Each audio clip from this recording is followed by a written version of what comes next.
Honored guests, if you could go ahead and make sure that your cell phones are silenced. We are about to begin our program.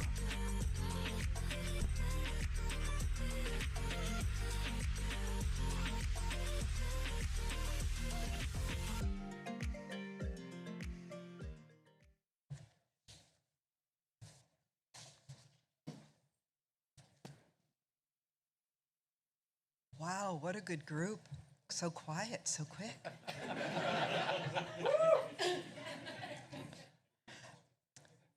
Well, hello everyone, and welcome. We really are delighted to be here and to be able to host you and really learn from you during what is really a tremendous time in our history of building a clean energy economy and catalyzing major environmental, economic, and community gains. First, who am I? I'm Kathleen Hogan. I'm currently the principal, follow these words, the Principal Deputy Undersecretary at the U.S. Department of Energy. And what that really means is I'm leading the new Office of Infrastructure, and I'll tell you a little bit more about that in a minute. But this also means that I've got the great pleasure of working with Jigar Shah, here, the leader in our Loan Programs Office, and of course his vast team that he's been pulling together to help us with all this work.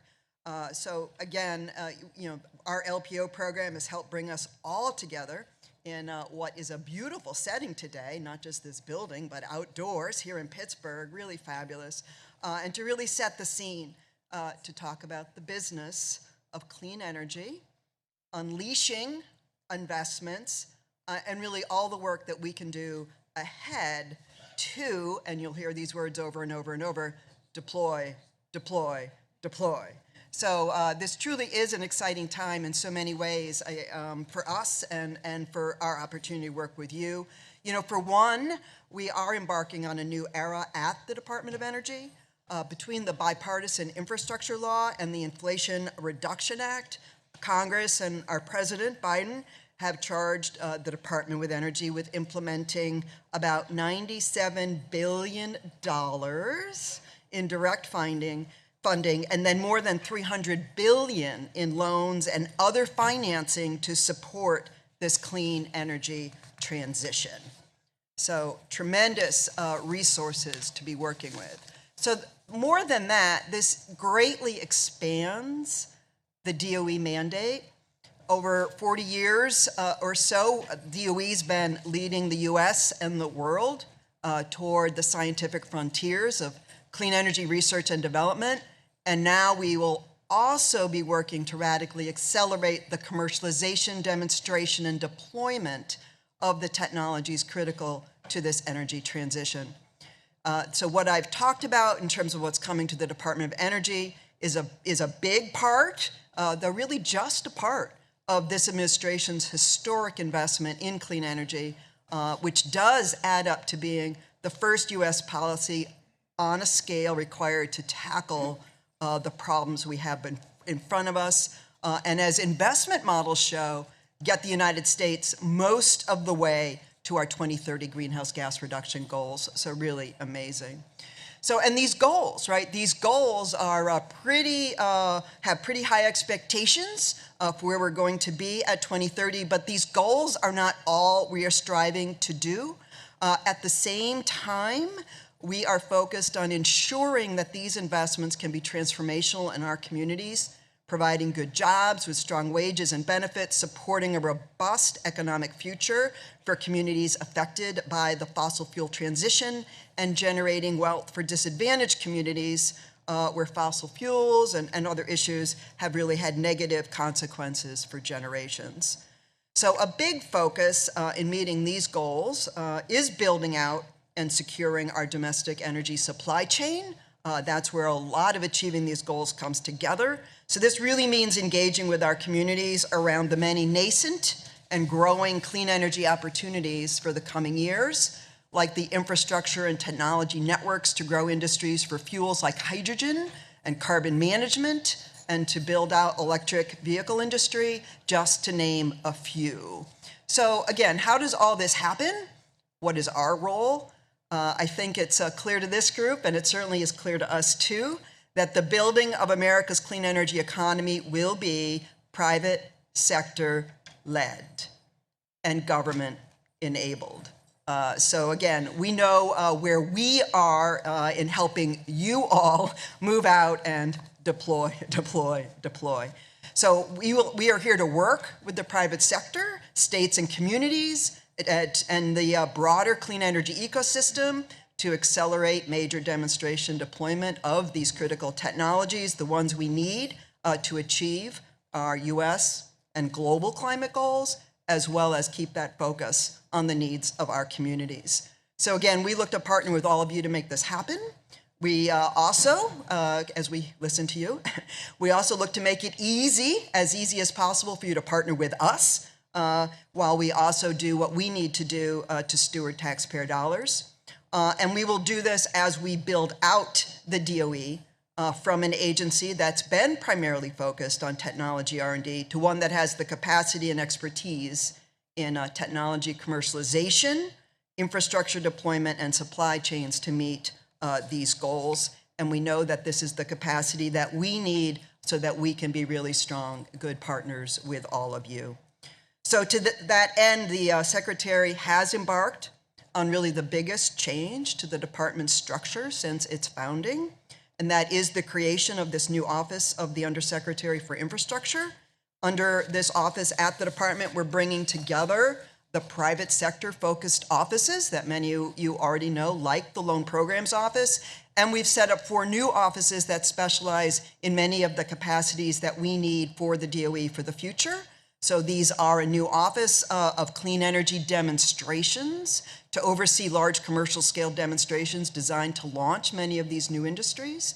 It includes an office of state and community energy programs to partner with state and local governments to leverage the new economics of clean energy and deploy renewables and batteries and electric vehicles and building electrification strategies as fast as the tax credits will enable, and pulling this together on the ground where, of course, it happens. And a new grid deployment office to spearhead efforts to modernize, upgrade, and expand the electric grid that is necessary for maximum deployment of so many of the critical clean energy technologies. And it also includes an Office of Manufacturing and Energy Supply Chains that will support the build out of new manufacturing capacity and make sure we do all of this with products that are made in America. So I hope you can see that we're looking to build this department in a way that it really can partner across government to help enable the private sector to accelerate these critical technologies at a meaningful scale. There really has never been a bigger mandate for the Department of Energy in terms of the funding we are getting through Congress to take on these issues, and we truly plan to make the absolute most of it. You know, a lot of the leaders for these new offices, as I still on that topic, are here this week. Several of them include David Crane, Kelly Cummins, Maria Robinson. So please, if you run across them, engage them in what they are looking to do. And of course, that's on top of the Jigar Shah that you already know. So that's sort of the next point is I really do want to give thanks to the hard work of Jigar and his team that have really put together a tremendous number of business forums so we can really engage in great conversations. So starting on that, what are we looking forward to do in this session here? Well, we have Jigar and we have Robyn here up with us on the stage, and they're going to dive into what it will take from entrepreneurs, investors, and policymakers to deploy energy technologies at scale. You know, Jigar has done it as an entrepreneur and as an investor, and now the Department of Energy gets to benefit from his abilities as the director of the department's Loan Programs Office, and he is with Robyn Beavers, the CEO of Blueprint Power, who has built businesses across the clean energy space to discuss what it will take to slash the time to commercialization. And then after today's session, LPO is hosting 12 convenings where you will have the opportunity to have honest conversations about building the path to the $100 billion scale for these critical technologies. And certainly we look forward to seeing you all there and continuing these conversations. With that, over to Jigar and Robyn.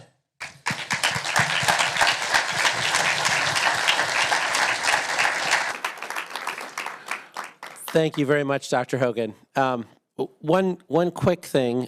For those of you who work for the Department of Energy, can you guys stand up? All right. So these are all the people who made today possible and tomorrow. Thank you very much. I wanted to. I see a lot of familiar faces here. We had a lot of competition this week. We had New York's Climate Week. We had RE+, and thank you for choosing to be here. It really means a lot to us. I think that as Dr. Hogan suggested, the DOE has an impressive mandate in front of us. It's a new mandate, frankly. We were in the past told to stop at technology readiness level 7 and pass things on to the private sector to scale up. I think today we're far more responsible for actually reaching absolute outcomes, right? Absolute emissions reductions. And what that means is figuring out how we work together, right? I think that what we found in the past is that the handoff doesn't really work, and that there's a lot of risks that you guys see in your businesses that frankly, are not being vocalized well to the Department of Energy, so we can't do much about it. And, there's a lot of investors who haven't allocated capital yet, so they announce big investment numbers. We're going to invest $1 trillion into something by 2030, and then you ask them, well, how much of it's going into hydrogen? 0. Or how much of it's going into, transmission or into, next generation technologies? 0, right? And so it's mostly just for solar, wind, and battery storage. All 3 I love, but we need more, right? And so part of the conversation I wanted to have here today, and we want to have over the next 2 days, is getting your frank impressions of what it'll take to actually build trust, to be able to reveal what you guys actually think is needed to be able to get to $100 billion of capital formation. Because that's really what we have sensed from the work that we've done is required to really reach full market acceptance of these technologies so that they can go on to trillion-dollar scale and get to gigaton scale reduction. So with me today, I have my good friend Robyn Beavers. Robyn is no stranger to R&D. I think we met when you were running Station A for David Crane at NRG. And, it was sort of a skunk works, I think, right? So she's been no stranger to innovation. But I think after she left there, she, created Blueprint. And Blueprint was recently purchased by BP after being a member of Launchpad. And so we're super excited about that. Congratulations on the exit. Although it's probably an entrance. More work. Next phase. Scale up phase. But, I think it's in a sector that, frankly, is stubbornly difficult, right? So it's in a sector that's, building efficiency. I think we've worked on it for probably the entirety of the Department of Energy's existence. Since the late 70s. And I think, when you think about where we are today, right, we're in the middle of an energy crisis globally. And natural gas prices are way up after we thought they'd be flat forever. And I would say that, I don't know that people are actually that confident that we're just going to slash 10% of building energy usage this year in response to the price signal. What did you try to accomplish here with Blueprint? And then, what are your thoughts on this whole deploy thing? Sure. Yeah. Thank you for having me, first of all. I think what we're seeing, or what Blueprint tried to do, was to create more of a carrot approach, like a very financially driven approach for building owners in particular to want to do a little bit of that annoying work at a building to enable it to respond to grid events or provide valuable grid services. And of course, a part of that is efficiency, but a part of it is also adding a battery, around your building, or adding more solar and bringing software that can orchestrate those things to make that happen. And so the framing and the language around of how we were talking about it with our clients was really important, because there was some fatigue on the industry side. All right, we've done some efficiency, we replaced our light bulbs, we've electric chillers in our building. They've done stuff, but we wanted to show there's more opportunity to hit a few things at once. Decarbonize your building, make some money, and actually provide meaningful services to the community they're a part of. And that all of those things resonate. So the framing was really important, and also you need to define that financial driver. So that's where the kind of market redesign of the grid and power sector and like all the things changing over the last 5 years. I mean, I incorporated Blueprint in 2017, so there's no assumption there'd be federal policy like what we're talking about today, but there's still opportunity out there. And so just making it as easy as possible for them to understand and believe there's actual financial value there that will also deliver that meaningful decarbonization at the local level. Right, but let's, get slightly more offensive about this, right? I think I saw Audrey Zibelman walking around. Audrey was sort of doing the same thing, right, with Veridity when she left PJM, and I think that didn't go so well. And then she went to New York, right, and was at the Public Service Commission to do the REV piece to try to unlock this whole transactive, economy. And I don't know that she thought that went swimmingly, right? Well, and so, that's why. Well, for one, Blueprint actually, we decided to start in New York City very much because of the REV program. So there's one little thing it did. No, but I guess what I'm trying to figure out is that Richard Kaufman put his heart and soul into trying to figure that out, right? And I guess what I'm trying to figure out is that's just one example. Obviously, there are people trailblazing in lots of places around the country and around the world, right here at the Clean Energy Ministerial. But, when you think about what it takes to actually unlock those signals and to get building owners to actually view their buildings as power plants, right, which is what you're really doing, and then, then getting utilities to say, instead of paying a peaker plant, like capacity payments and whatever it is, 8% of the year that I turn them on, right? I'd actually rather pay the building owners day to day, right? All of that money, 5% of probably what we spend on the entire grid in a year, I'd rather spend on building owners instead of peaker plants. Are we actually on track to doing that? So there's two comments I want to make.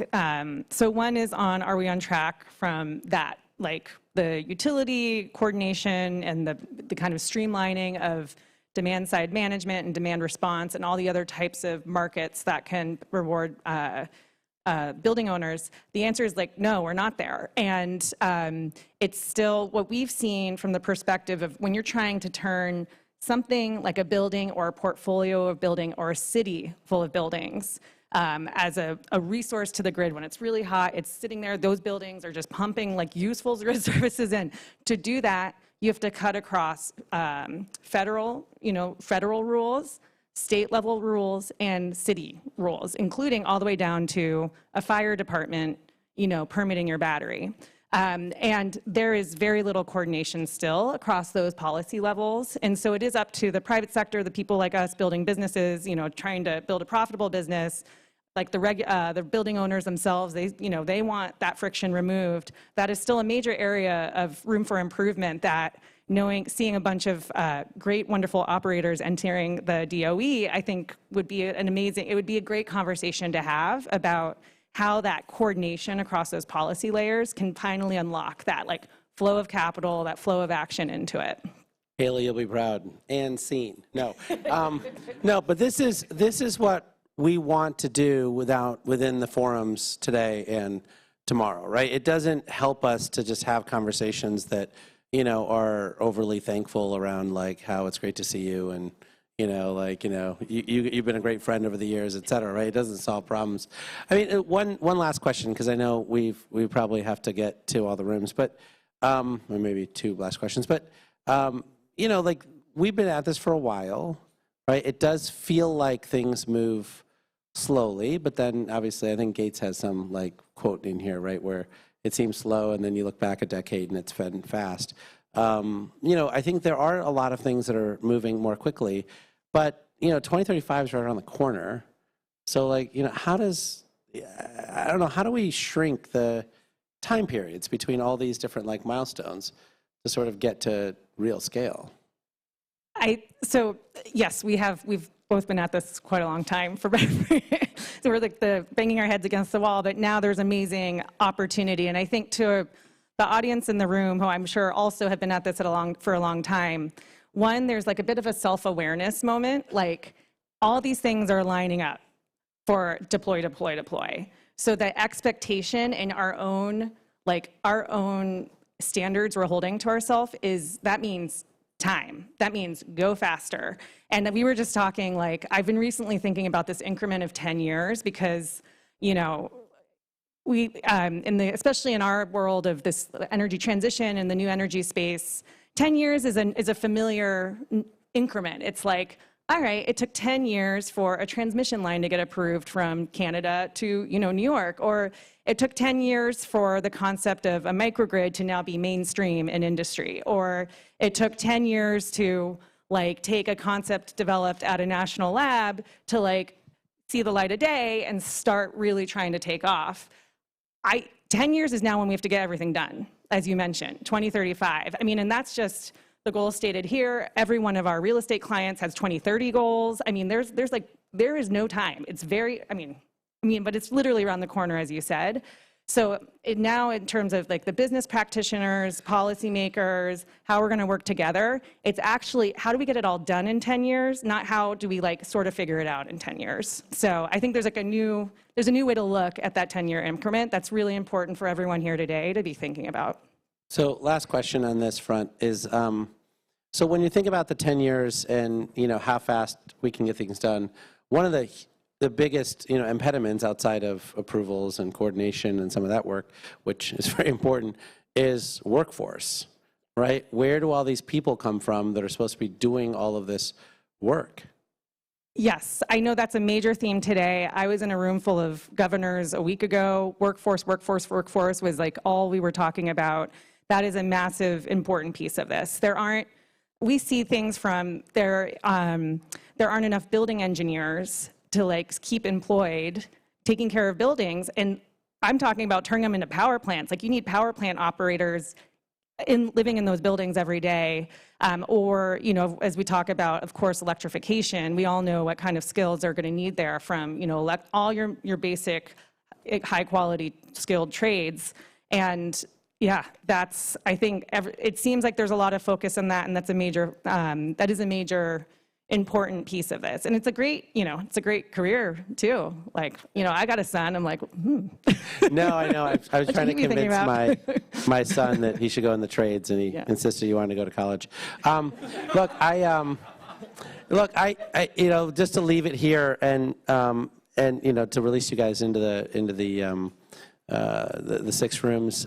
Look, I think that one of the things that you'll hear from Dr. Hogan, but also many of the DOE folks in the room, et cetera, is that we really do have a program for everything out of the Bipartisan Infrastructure Law and the IRA. Like, just to talk about workforce for a second, every single community college in the country has money from the U.S. government to fund these workforce programs, right?